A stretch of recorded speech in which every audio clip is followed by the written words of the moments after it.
કેમ છો વિદ્યાર્થી મિત્રો? ઈ અભ્યાસના પ્લેટફોર્મ પર આપ સૌ વિદ્યાર્થી મિત્રોનું સ્વાગત છે. ચાલો તો ટીવાય બીકોમ સેમેસ્ટર 6 બીએ સબ્જેક્ટમાં આગળ વધીએ અને સ્ટુડન્ટ આજનો તમારો લોંગ ક્વેશ્ચન છે ખરીદવું કે બનાવવું ના નિર્ણયને અસર કરતા પરિબળો. તો સ્ટુડન્ટ એના પરિબળો તો આપણે જોઈ લઈશું, સમજી લઈશું, પણ આ જે શબ્દ છે શું કહેવા માંગે છે એ તો સમજી લઈએ. તમે કોલેજમાં ભણેલા હશો એટલે આઈ હોપ તમને સારી રીતે કોન્સેપ્ટ ક્લિયર હશે. છતાં પણ હું સમજાવવાનો પ્રયત્ન કરું છું તો બધા ઉપર ધ્યાન આપજો. તો સ્ટુડન્ટ મેં અહીંયા લખ્યું છે, ટોપિકનું નામ છે ખરીદવું કે બનાવવું. શું ખરીદવાનું, શું બનાવવાની, શાની વાત ચાલે છે? તો કોઈ પણ ધંધાકીય એકમ હોય તો એ ધંધાકીય એકમમાં જ્યારે આપણે કોઈ વસ્તુનું ઉત્પાદન કરી રહ્યા હોય તો આપણને ખબર છે કે આપણને કોઈ પણ વસ્તુ બનાવવા માટે કાચો માલ સામાન જોઈએ, રો મટીરિયલ જોઈએ. જસ્ટ તમને એક્ઝામ્પલ આપું કે આ કાચો માલ અને એવું બધું બોલીશ તો કદાચ તમને ખ્યાલ નહીં આવે. તમને ખાવાનું ગમતું હશે, તમે ફૂડી હોય તો તમને એનું એક્ઝામ્પલ આપું કે આપણા ઘરે પણ આપણે જ્યારે કોઈ આઈટમ બનાવવી હોય, વાનગી બનાવવી હોય ત્યારે એનું રો મટીરિયલ જોઈએ, એટલે કે એના શાકભાજી જે મસાલા છે એ બધું આપણને જોઈએ કે નહીં? તો કે હા જોઈએ. તો અહીંયા પણ ધંધાકીય એકમમાં જ્યારે મારે કોઈ વસ્તુ બનાવવી છે તો મારે એના છૂટા ભાગો જોઈએ, એનો કાચો માલ સામાન મારે જોઈએ. તો આ જે છૂટા ભાગો છે એ છૂટા ભાગો હું શું કરીશ? તો એની પાસે મારા બે ઓપ્શન છે. એના પાસે મારા બે ઓપ્શન છે. કયા ઓપ્શન છે? કાં તો એ છૂટા ભાગો કારખાનામાં જ બનાવવા, અથવા તો બીજો ઓપ્શન તમારો કયો? બહારથી ખરીદીને લઈ આવો ને. ખોટી અહીંયા મહેનત કરવી, અહીંયા આપણે જે વસ્તુ બનાવીએ છીએ એ જ બનાવીએ, છૂટા ભાગોનું નવું પ્રોડક્શન હાથ ધરીએ એના કરતા બહારથી જ ખરીદી કરવી. બોલો હા કે ના? તો કે હા મેડમ, બે ઓપ્શન થયા. આપણા ઘરે પર અમુક વાર એવું થાય, સરસ મજાનો સન્ડે હોય, બરાબર, તો મમ્મી પાસે ઓપ્શન આવે કે બોલો આજે શું કરવું છે? ઘરે વાનગીઓ તમે જાતે બનાવી દેશો કે હોટલમાંથી લઈ આવીએ? જાતે બનાવશો કે હોટલમાંથી લઈ આવીએ? અહીંયા પણ એવું છે કે છૂટા ભાગો ભાઈ તમે કારખાનામાં જ બનાવશો કે બહારથી ખરીદી કરવી? તો આપણા ઘરે જ્યારે ખાવાની વાત આવે તો ત્યાં પછી પપ્પા કહેશે કે જો હોટલમાં જઈશું તો 1000-2000 નું બિલ બની જશે, એના કરતા તને જેટલો માલ સામાન જોઈએ એવું બજારમાંથી તને લાવી આપું, તું બનાવી દે, કારણ કે ઘરે બનાવવાનું સસ્તું પડે અને સારું પણ હોય. તો આ તો ડિસિઝન લેવાઈ ગયું. પણ ધંધાકીય એકમમાં અહીંયા ખાવાના ખેલ નથી. અહીંયા ઘણા બધા પરિબળોનો સ્ટુડન્ટ આપણે વિચાર કરવો પડે કે માની લો કે આ છૂટા ભાગો છે હું બહારથી ખરીદીને લાવું છું તો માથા પર મૂકીને લાવીશ, હાથમાં ઉચકીને લાવીશ? તો કે ના, બરાબર. એના માટે મને વાહન વ્યવહારનો ખર્ચ થશે. તો આવી ઘણી બધી બાબતો વિચારવી પડે અને એ બહારથી ખરીદી કરવા માટેના જેટલા પણ ખર્ચ છે એનું મારે લિસ્ટ બનાવવું પડે અને એની કેલ્ક્યુલેશન કરીને કિંમત નક્કી કરવી પડે કે બહારથી ખરીદું છું તો મને કેટલા રૂપિયામાં પડે છે. ચાલો અહીંયા નક્કી થઈ ગયું કે ભાઈ મને આટલા રૂપિયામાં પડે છે, માની લો કે 500 રૂપિયા. હવે હું બીજી બાજુ વિચારીશ કે આ છૂટા ભાગો હું બહારથી ખરીદું એના કરતા હું ઘરે જ બનાવું તો કે ઘરે જ મતલબ કે આપણે કારખાનામાં બનાવીએ તો કે એ માટે હું પહેલા વિચારીશ કે કારખાનામાં બનાવવા માટે મારી પાસે જરૂરી યંત્રો છે, જરૂરી મારી પાસે મૂડી રોકાણ છે. જો બધું હોય તો હું વિચારીશ કે મને અહીંયા બનાવવા માટે કયા ખર્ચા થશે, કેટલી કેલ્ક્યુલેશન થાય છે? તો કે ભાઈ 300 રૂપિયા. તો ડિસિઝન લેવાઈ ગયું કે અહીંયા 500 રૂપિયા થયા બહારથી ખરીદવામાં અને અહીંયા કારખાનામાં બનાવું તો મને 300 રૂપિયાનો જ ખર્ચ થાય છે. તો ક્યાં કરીશું? કારખાનામાં જ બનાવીશું, બહારથી ખરીદવાનું ડિસિઝન કેન્સલ. તો આ રીતે સ્ટુડન્ટ નિર્ણય લેવાતા હોય છે. તો પહેલું ડિસિઝન શું હશે? તમારે કારખાનામાં ઉત્પાદન કરવું હશે તો બહારથી જે તમે વસ્તુ ખરીદીને લાવો છો એના કરતા સસ્તા ભાવે તમને અહીંયા પડવું જોઈએ. બીજું શું? તો કે બીજું તમે એ ચેક કરશો કે ભાઈ આપણું કારખાનું છે તો આપણા કારખાનામાં માની લો કે એક મેઇન વસ્તુ બનતી હોય, જેમ કે એક્ઝામ્પલ તરીકે આપણે કહીએ કે આપણે ચંપલ અને બૂટ પગરખા એવું બધું બનાવીએ છીએ, એની આપણી કંપની છે. હવે એ બનાવવા માટે કાચો માલ સામાન મારે જોઈએ તો એ વસ્તુ પણ હું કારખાનામાં જ બનાવીશ તો મારી પાસે કર્મચારીઓ વધારે જોઈએ કે નહીં જોઈએ? તો કે જોઈએ. એટલે ઉત્પાદન શક્તિ મારી પાસે કેવી છે કારખાનામાં એ પણ મારે ચેક કરવું પડે. મેં ડિસિઝન લઈ લીધું કે ભાઈ કારખાનામાં જ બનાવીશું પણ એને બનાવવા માટે કોઈ છે જ નહીં, એને બનાવવા માટે યંત્રો જ નથી, તો હું શું કરીશ? એટલે મારે એ પણ વિચાર કરવો પડે કે છોટા ભાગો જો હું કારખાનામાં બનાવું છું તો એની મારી પાસે ઉત્પાદન શક્તિ છે ખરી વધારાની? તો કે હા તમને જવાબ મળે તો પાછું ત્રીજા ઓપ્શનમાં વિચારવા જવાય કે જો ભાઈ મારી પાસે યંત્રો પણ છે, જરૂરી કર્મચારીઓ પણ છે, તો હું આ જે ઉત્પાદન શક્તિ વધારાની છે એને આ છૂટા ભાગો બનાવવા પાછળ વાપરું એના કરતા બીજી કોઈ જગ્યાએ વાપરો અને ત્યાંથી લાભ થાય છે કે કેમ?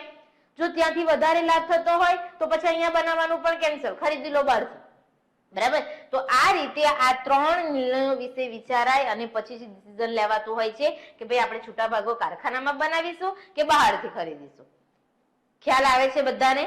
થઈ ગયું? ચાલો, તો હવે ખરીદ એના નિર્ણયને અસર કરતા પરિબળો આપણે જોઈએ કે કયા કયા પરિબળોનો વિચાર કરવામાં આવે. તો અહીંયા લિસ્ટ આપેલું છે. આ 8 પરિબળો તમારે મોઢે કરી દેવાના છે. બરાબર? કયા કયા પરિબળો છે? તો કે પહેલું તો એક તો ઉત્પાદન શક્તિ વિશે વિચારવામાં આવે, જે આપણે જોઈ ગયા કોન્સેપ્ટમાં. ઉત્પાદન ખર્ચ વિશે પણ વિચારવામાં આવે. નિષ્ણાંત કર્મચારીઓ છે કે કેમ એના વિશે વિચારવામાં આવે. મજૂર પ્રશ્નો ઉભા થશે કે કેમ એના દ્વારા. વૈકલ્પિક કેટલું નુકસાન છે એ જોવામાં આવે. ધંધાકીય રહસ્યો, પુરવઠો પૂરો પાડનાર વેપારી અને પ્રમાણિત વસ્તુઓ, આ બધા પરિબળો વિશે વિચારવામાં આવે અને પછી ડિસિઝન લેવાય કે છૂટા ભાગો આપણે કારખાનામાં જ બનાવીશું કે બહારથી ખરીદીશું. ક્લિયર છે? ચાલો, તો હવે કન્ટેન્ટમાં તમારે શું લખવાનું છે એ આપણે સમજી લઈએ. તમે બુકમાંથી વાંચશો એટલે તમને કન્ટેન્ટ પણ હું બતાવી રહી છું કે જેની પાસે બુક નહીં હોય તો એ સ્ક્રીનશોટ લઈ શકે અને તમે મોડે કરી શકો. લેતા જજો સ્ક્રીનશોટ. ચાલો, તો અહીંયા આપણે જોઈએ કે ખરીદવું કે બનાવવું. ખરીદવું કે બનાવવું નિર્ણય કરતી વખતે અનેક દ્રષ્ટિબિંદુથી વિચારણા કરવી પડે છે. આપણે બેઝિક કોન્સેપ્ટ સમજતી વખતે જોયું ને, આપણે ઘણું બધું વિચાર્યું, માઇન્ડની આપણે કસરત કરી, તો એવા જુદા જુદા દ્રષ્ટિબિંદુથી આપણે વિચારો કરવા પડે છે.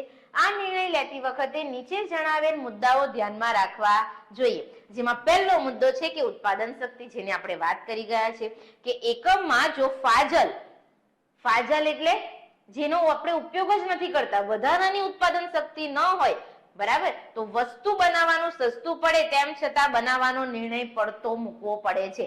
એનો મતલબ શું કે કારખાનામાં માની લો કે 300 રૂપિયામાં જ વસ્તુ રેડી થતી હોય, પણ મારી પાસે કર્મચારીઓ જ નથી, મારી પાસે યંત્ર જ નથી, એટલે કે મારી પાસે ઉત્પાદન શક્તિ જ નથી, તો ભલે અહીંયા સસ્તું પડે છે છતાં પણ હું કારખાનામાં એ વસ્તુ બનાવી શકીશ નહીં. એ નિર્ણય મારે કેન્સલ કરવો પડશે. ખ્યાલ આવી ગયો લાઈનમાં? ચાલો, નવા યંત્રો વસાવવાની જરૂર છે કે કેમ, મારે જોવું પડે. મૂડીરોકાણ કરવાની જરૂર છે કે કેમ, એ મારે જોવું પડે. વગેરે પ્રશ્નો વિચારવા પડે. બોલો, નહીં લખાય અંદરનું?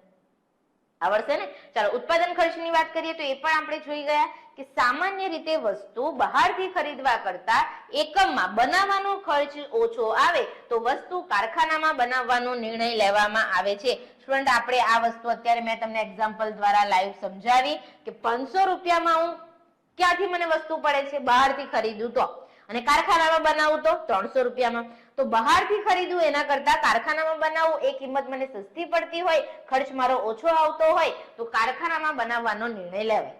તો અહીંયા એ જ વસ્તુ લખ્યું છે. પરંતુ દરેક વખતે વ્યવહારમાં આ બાબતનું અમલીકરણ કરવું એ સરળ નથી.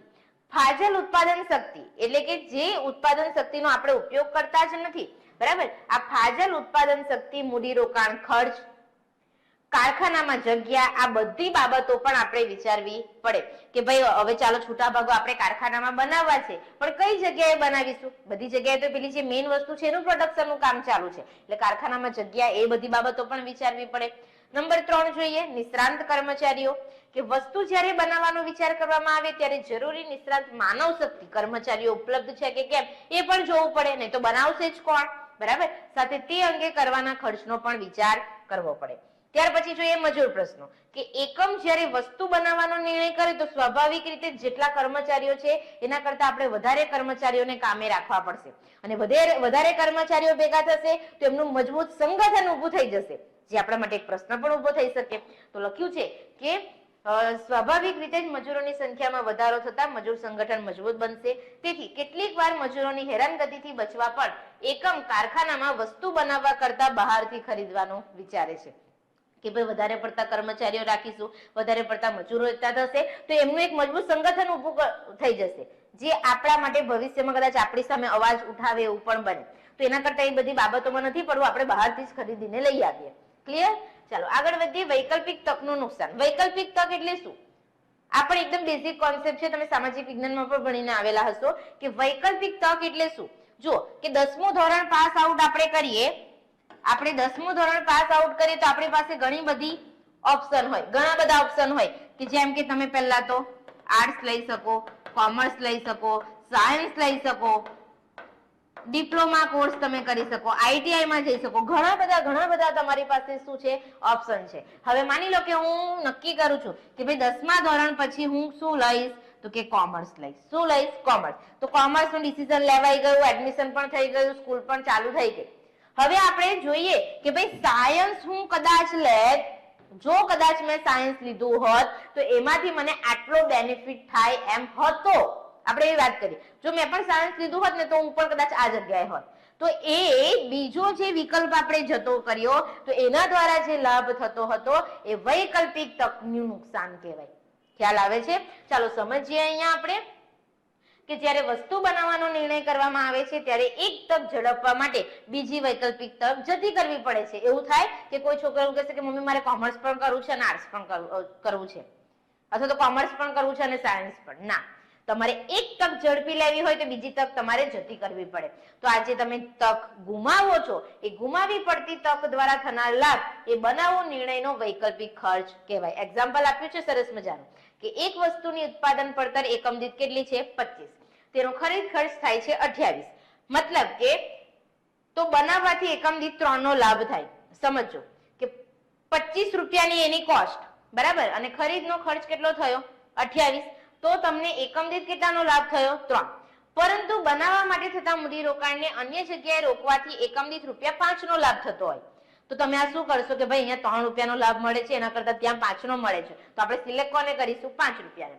બરાબર. તો ચાલો, તો ત્યાંથી આપણે આ 5 રૂપિયાનો લાભ આપણને મળતો હતો અને આપણે આ 3 રૂપિયાનો લાભ લેવા ગયા.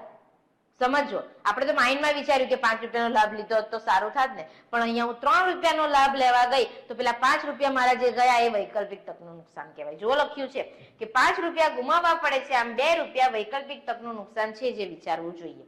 એનો ડિફરન્સ ક્લિયર?